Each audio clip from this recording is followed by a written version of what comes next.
Good afternoon, folks. Thanks for dialing in, and welcome to this Rackspace Academy webinar on Performance Cloud Servers, which is a new product that we announced just a couple of weeks ago, and we're really excited about this one. It's probably the biggest announcement so far that we've made this year.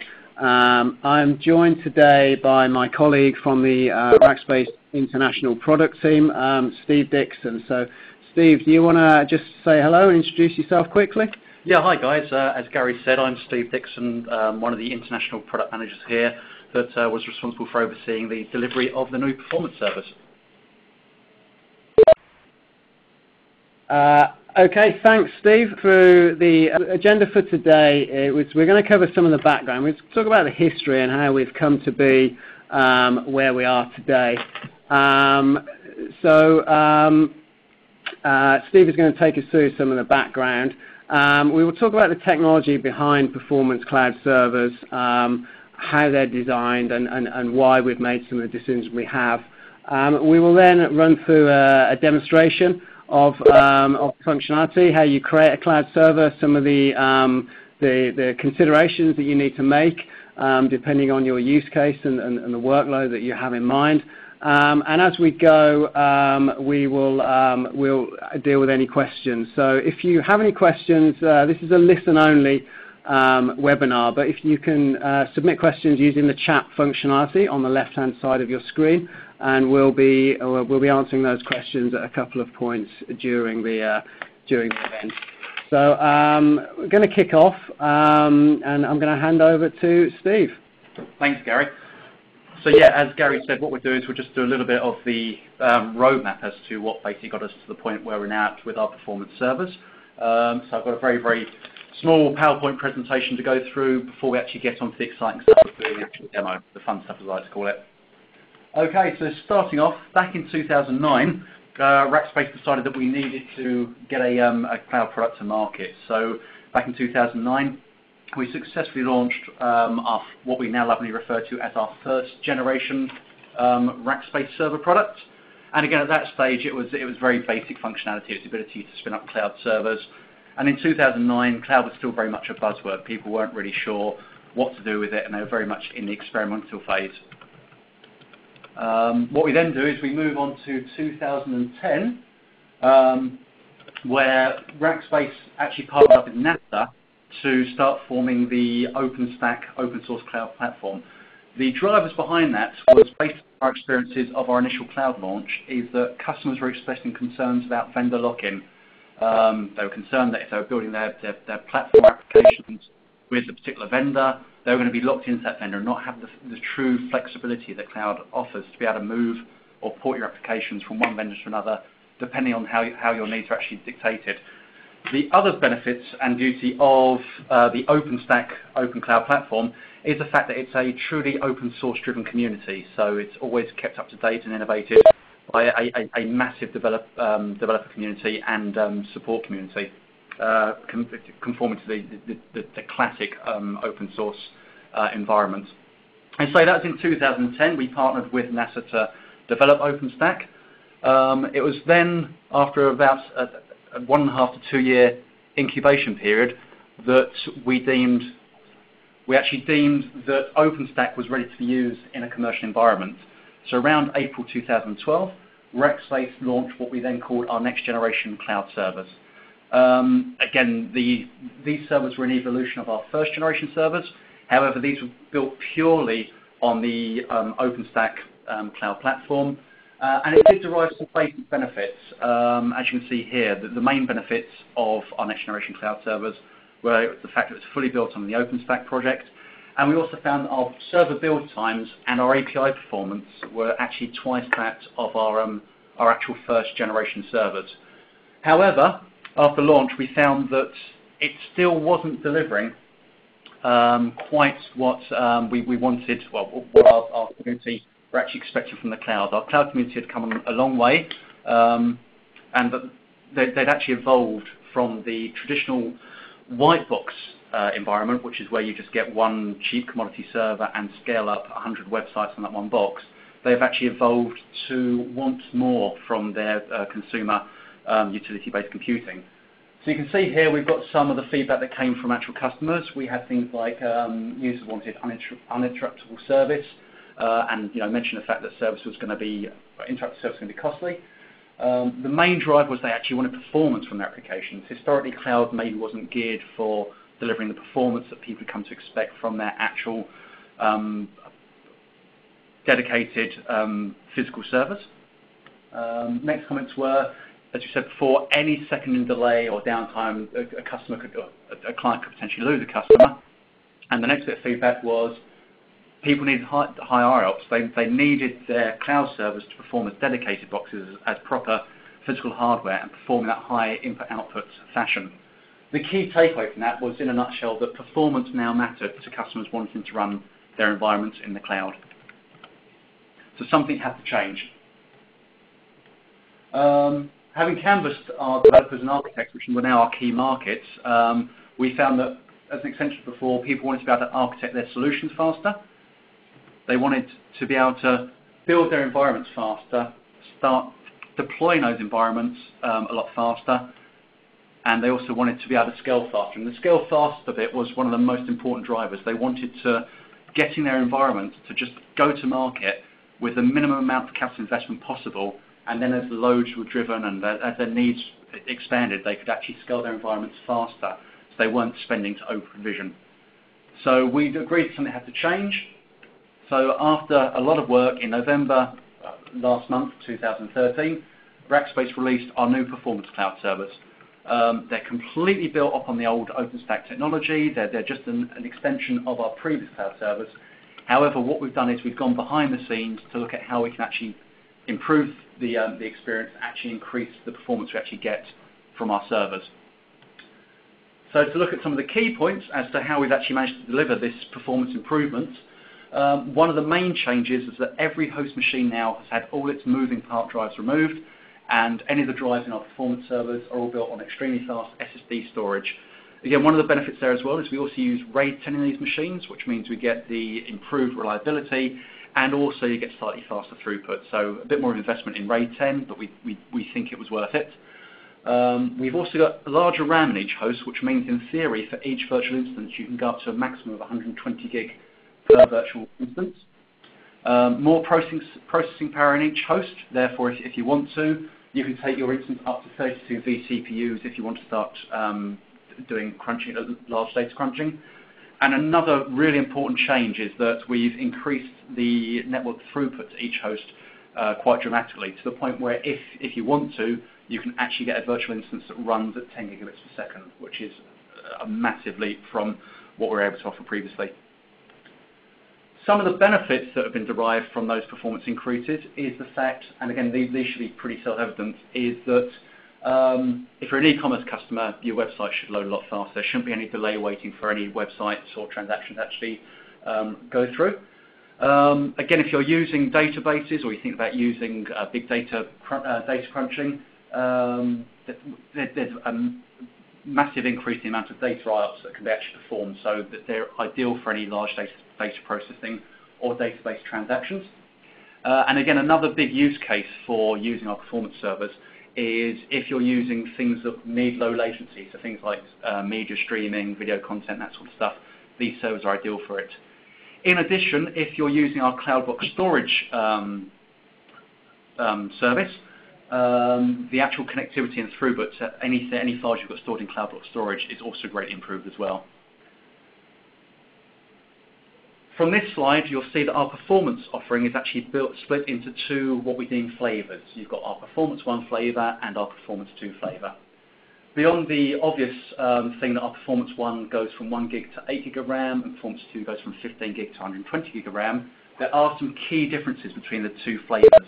Performance 1 at the top there, you can see that your CPU and network bandwidth is actually shared across the tenants on the host you're actually on. Benefit of being there is that if you've only taken out one vCPU or an allocated amount of RAM, if that host is underutilized, you've got the ability to be able to burst across any of the resources that aren't currently being utilized.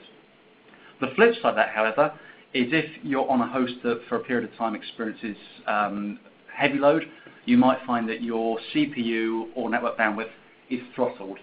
We've taken very drastic steps behind the scenes to try and make sure that chance of a noisy neighbour situation or CPU or network throttling is kept to an absolute minimum. But again, you don't get that assured throughput or performance with Performance 1.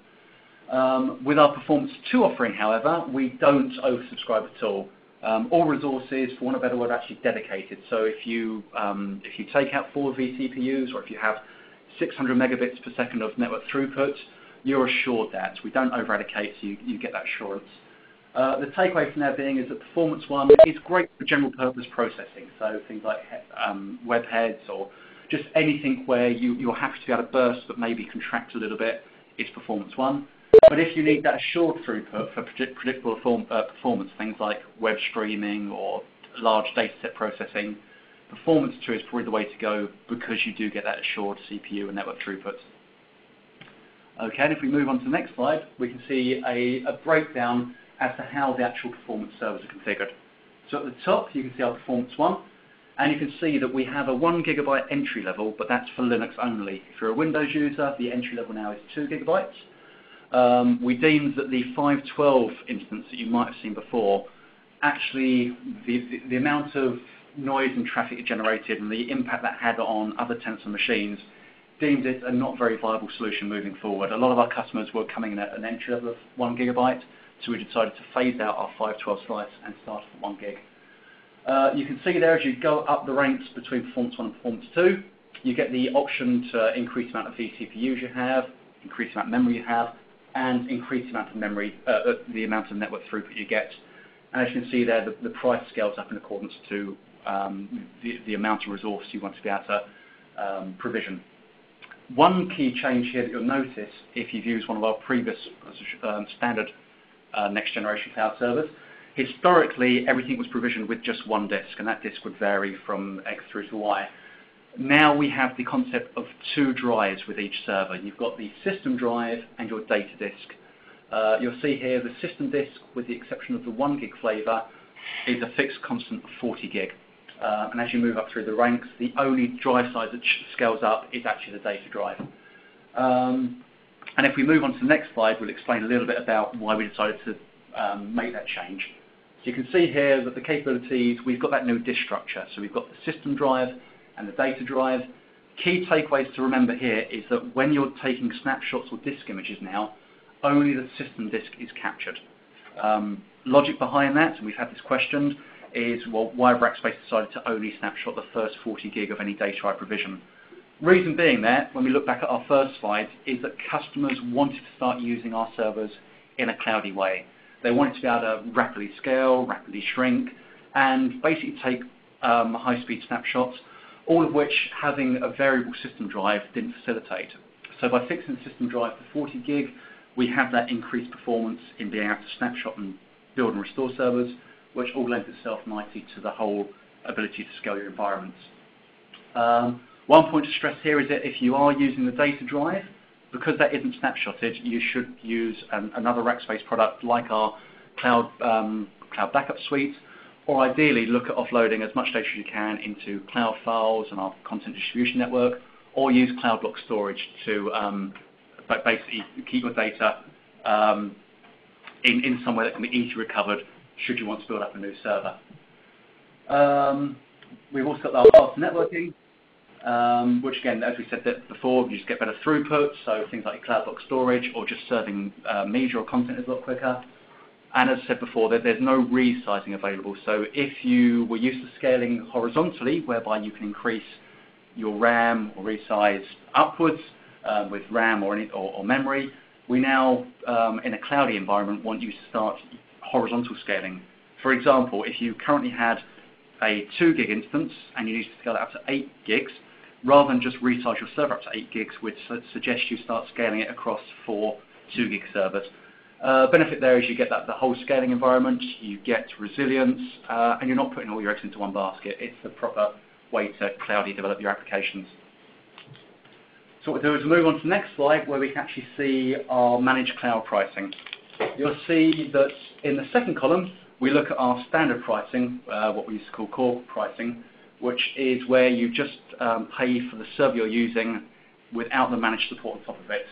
And you can see the final column is our managed pricing per hour, which is where you get the cloud server, but with our managed support offering on top of it. So you get the expertise of our fanatical support techs who will be able to go in and assist you with any issues you're having with the server or your environments. Anybody that's used to Rackspace cloud pricing will be aware that the managed cloud fee used to be a flat fee of 10p per hour on top of your standard core cloud pricing. That's still the same with our Performance One flavor. So you'll see there that our Performance One flavor, which is the 1 to 8 gig servers, it's still just a 10 pence per hour premium on top of the standard core cloud pricing. However, in our Performance 2 servers, the 15 gig to 120 gig flavors, you'll see that we actually apply a 25% premium over our standard core cloud pricing. Again, all of this is also subject to the £65 a month account management fee, which was in place with our current next-gen offering. So before we move on to actually having a look at our cloud control panel and seeing how these servers operate in real life, the exciting bit about this demonstration, now's a good chance to have a quick break and have a look at any questions that might have come up. So just have a quick look at the chat box. Yeah, so Steve, so the first question we've had come in is from James, and the question is, what GHZ are the virtual CPUs on Performance Cloud servers? It's the actual virtual CPU. It's quite tricky to give a precise figure there because of the way we said before about the way that CPU resource can be over and subscribed. What we can say is that the actual underlying host machines are running 2.6 gigahertz octo-core, so the actual underlying performance of the machine is pretty much, and they're Xeon processors, so they're right up there with pretty much the latest processors that are available to market. So one of the things to note is that we are undertaking a proper benchmarking exercise with our performance servers, which we're going to release to the public domain, which will then give a bit more information as to how these performance servers actually stack up in real-world usage. Cool, thanks Steve. So that's the only question we've had in so far. Just a reminder, you can submit questions using the chat box on the left-hand side of your screen. So we're going to run into the demo now, but if you think of any other questions. Actually, just before we go through to the demo, Steve, we've had another question come in from Kevin, and it's, what is the average spin-up time from a saved image for a Performance 2 cloud image, and he's asked specifically about a 15 gig server? Yeah, that's a very good question actually. I mean, people that have used our standard cloud offering, the generation before this, are probably used to build times varying from anything to 2 minutes right up to our larger slices, which could take anything up to 45 minutes to provision. With our new performance servers, because we fixed that system drive to just 40 gig, the build times are pretty much consistent regardless of whether you have a 1 gig slice or a 120 gig slice. And currently we benchmark that build time to be anywhere in the region of between 1 minute to 2 minutes. We actually did a demonstration yesterday where we're actually using a large-scale Chef deployment across multiple servers using our performance servers, and it deployed 4 hosts and a WordPress solution all using Chef in under 2 minutes. So the performance is pretty good. In fact, it's very good, I should say. Cool, thanks for that, Steve. Let's kick off the demo. Excuse me 1 minute, folks.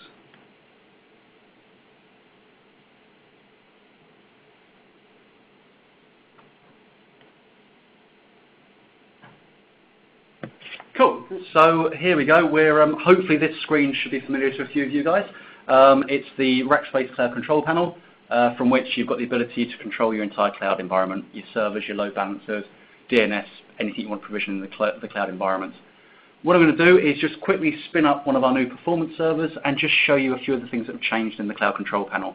So quite simply, just going to click Create Server, and server name, I'm just going to give it something like Performance Test. As we scroll down the screen here, anybody that's used our Cloud Control Panel before will notice it remains pretty much the same as it has been previously. You've got your region box, you get to choose your flavor of image. So in this case, I'm just going to create a CentOS 6.4. So this is exactly the same as it has been previously. As we scroll down the page, the major change here is our flavor selection box. You can see here that it defaults to our Performance 1 offering, and we'll go through each of these in a second. So you've got the ability to spin up our Performance 1 offering, our Performance 2 offering, or if you're used to using Rackspace Cloud, our previous standard flavors, and you've got images saved there, and you've got a requirement to use the standard flavors, you can still spin it up by clicking the standard option there. So we go back to Performance 1. Provisioning is really, really easy. So once you've decided whether you want a Performance 1, 2, or standard flavor, the only other thing to do is move this slider up and down to select your memory size. And what you'll notice is, to try and assist with what you're actually selecting, is we've got this spider diagram over on the right-hand side.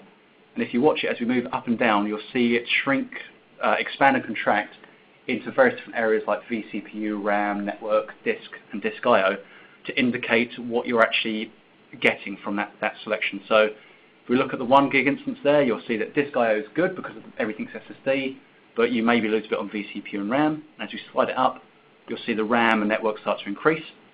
Then if we look at Performance 2, just show that, here we go, you can see that already on our entry-level 15 gig Performance 2, our RAM, network, and vCPU is already increased.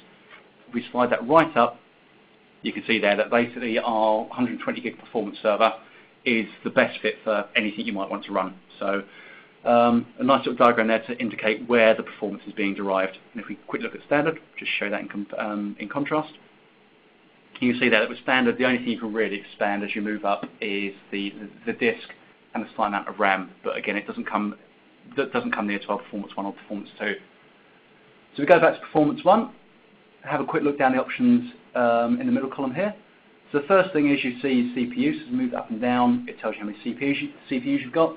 And those CPUs are tied to the RAM. So as I move up, you'll see that the RAM, CPU, and data disk all scale accordingly. At the moment, there's no option to part provision. So we can't select 8 gig of RAM. You can't select in isolation 8 gig of RAM, 2 CPUs, and X amount of storage. They all scale exponentially. So as you move up the slider, those elements move up as a fixed constant. As I mentioned before, you've got the system disk, and if we just hover over here, you can see that it's always fixed to a 40 gig constant. So with the exception of the 1 gig slice, it's always 40 gig. And again, this little box is just another warning reiterating that the system disk is where the system goes to, and it's the only element of these servers that actually gets snapshotted. Okay, and then the data disk, as I said before, if we hover over there, it just gives you a warning there saying that the data disk is available for use. It's still built on the same SSD RAID protected storage, so it's still very, very fast. But if you're utilizing that data disk, you do need to take those extra steps of using Rackspace Cloud Backup should you need to restore. And again, one of the indications here that you get as well is you also get an indication of the price. As you slide up and down, it shows you exactly what you're going to be paying for by the hour. But this again is our standard pricing. It doesn't include that additional levy for any of our managed cloud pricing, as I indicated previously. So if we just select a 4 gig slice, come down here. The last box is where you get to pick your networks. And you can see here we've got our public net, which is what we use to actually talk out to public internet. We've got our service net, which again is where we use the internal stuff to connect to our Rackspace devices. And then we've got a couple of custom defined networks that have been done as part of our your ability to define your own cloud networks. All we do there is just click Create Server. You get your root admin password. We can just dismiss that box. And that's it. You now get the progress indicator actually indicating the cloud building, or that cloud size building. I'd say within 2 minutes, that should rattle through up to 100% and be ready for you to log on and start utilizing. So that's pretty much it for the actual online demo. You can see that it's rattling through. It's really that simple to use. So I think what we'll do now is, now that you guys have actually seen that in action and in anger, we'll have a look to see if there's any other questions coming in, or see if it actually sparked any questions. So yes, Steve, we've got another question here from Kevin. Will there be any ability to add notes or text to your saved images? You can, through the control panel, add tags. I mean, if we switch back to that, you can actually put a tag against the servers that give you an indication as to maybe what the server's for. So in addition to having a server name that might just be Web1, you can actually then put a tag against it that says, this is for your HR application, or you've got the ability to add those custom tags. We're just going to try and switch back now. Well, there we go, Steve. We're 90% built. We're almost there. Almost there. So, just trying to remember where the tag's actually stored. Might actually be at the build stage.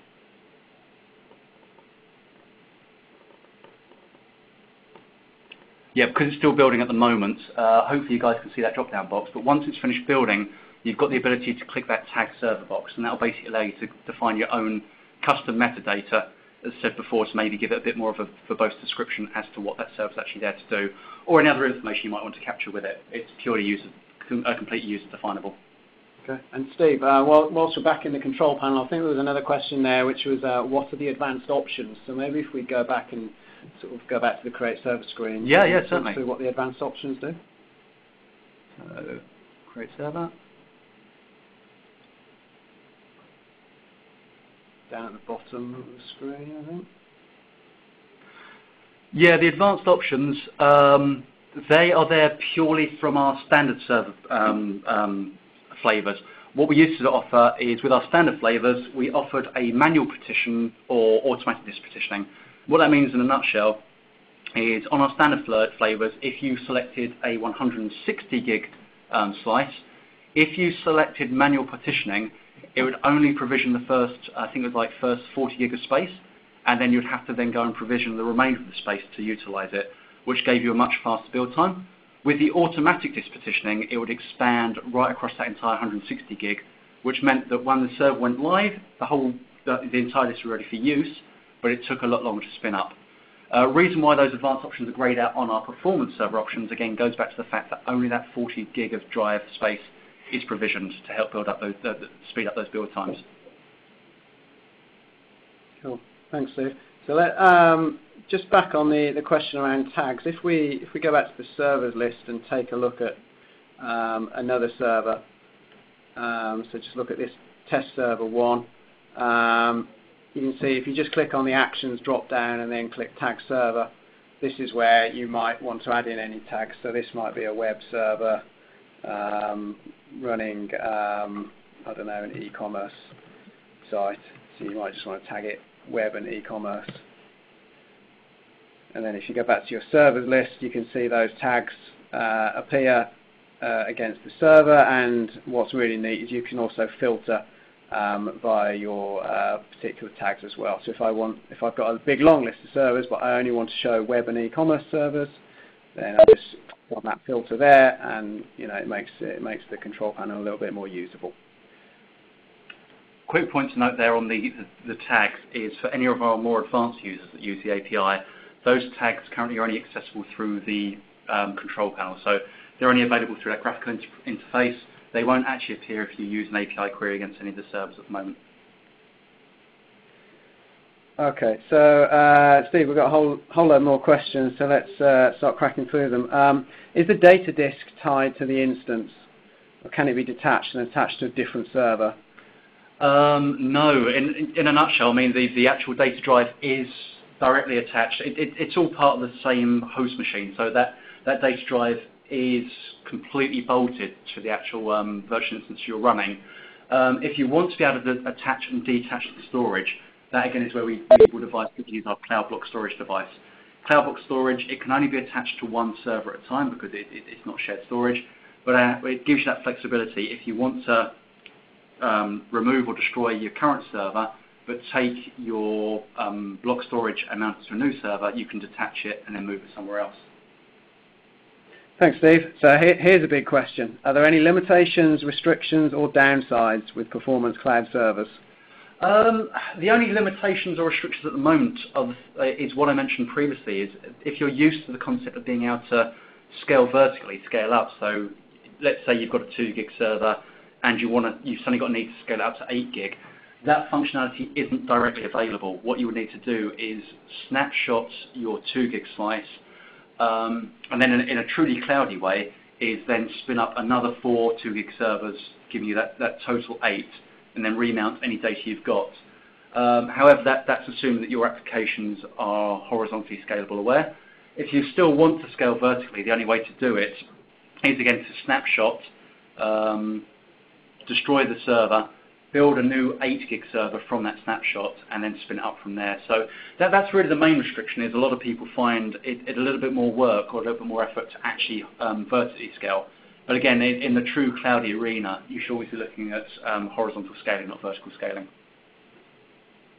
And another question from Kevin, is there any way to convert a Windows 2008 standard server to a performance server?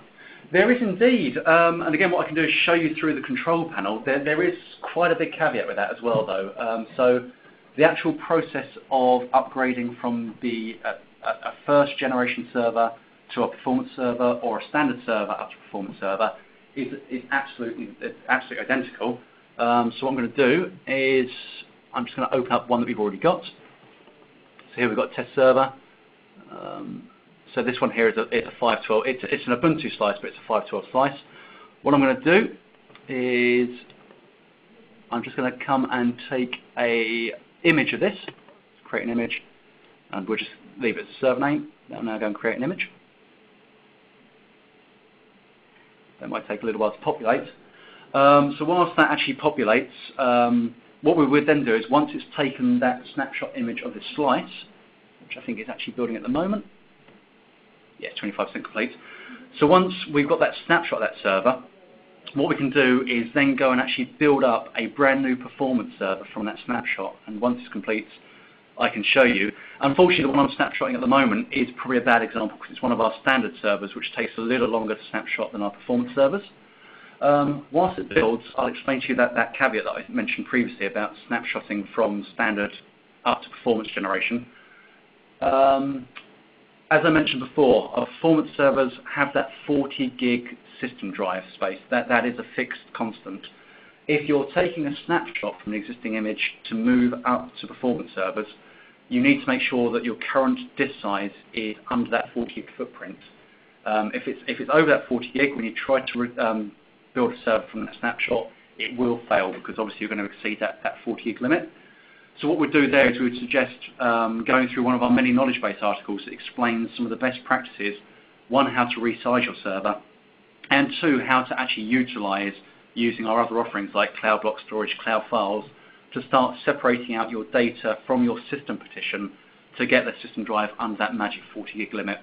Once it's under that 40 gig limit, we can then, let's say, snapshot that server and spin up a new image just from that snapshot into a performance server flavor. Cool. So unfortunately it's taken a little while to snapshot this device because it's one of our standard servers. Okay. Thanks, Steve. Let's just check back on any more questions. No, we appear to have no further questions at the moment. So, folks, if you've got any last questions, we're coming towards the end of the webinar. So now is your chance to get them into us using the chat box on the left-hand side of your screen.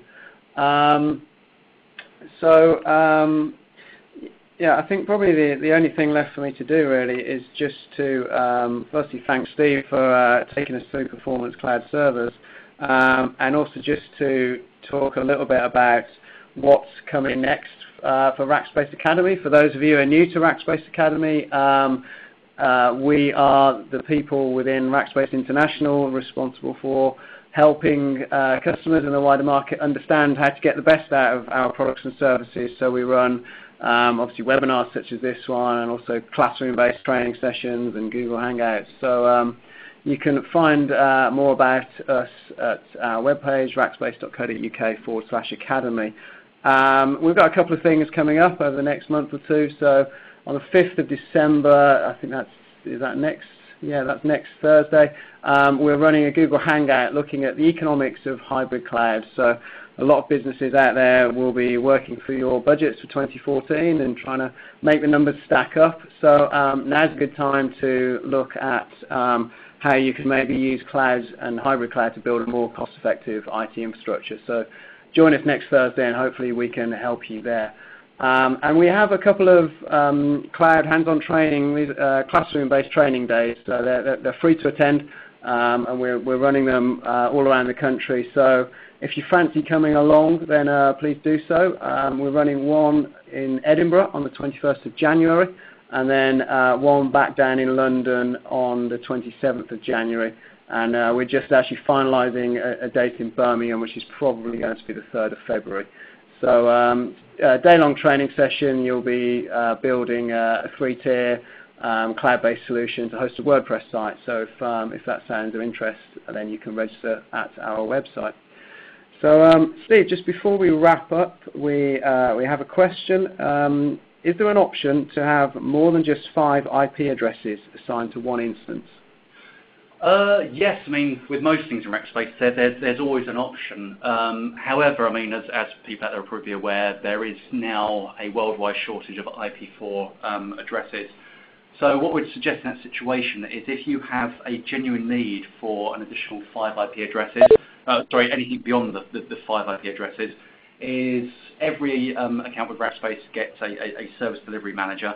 And what we'd suggest doing is reaching out to your service delivery manager to explain your requirements, and at that stage we can then discuss allocating additional IP addresses and any costs that's associated with that. What I would mention there is really the only time we would advocate, as a general rule, allocating additional IP addresses is if you want SSL termination, the secure connections right through to your devices. What we would usually suggest, and again we know there's no such thing as a one-size-fits-all, we would suggest actually having all your servers behind one of our cloud load balancers, terminating the IP address at the load balancer, at which point all the IP addresses behind that load balancer almost become abstract. Again, that's a general rule we'd suggest to people is always using a cloud load balancer to get around any IP address restrictions. But if you do have any specific needs, again, if you chat with your service delivery manager, we can always discuss the options there. Thank you very much, Steve. So I think that about wraps it up for now. Just to say that this webinar has been recorded, so it will be available on the Rackspace Academy webpage probably within the next day or two.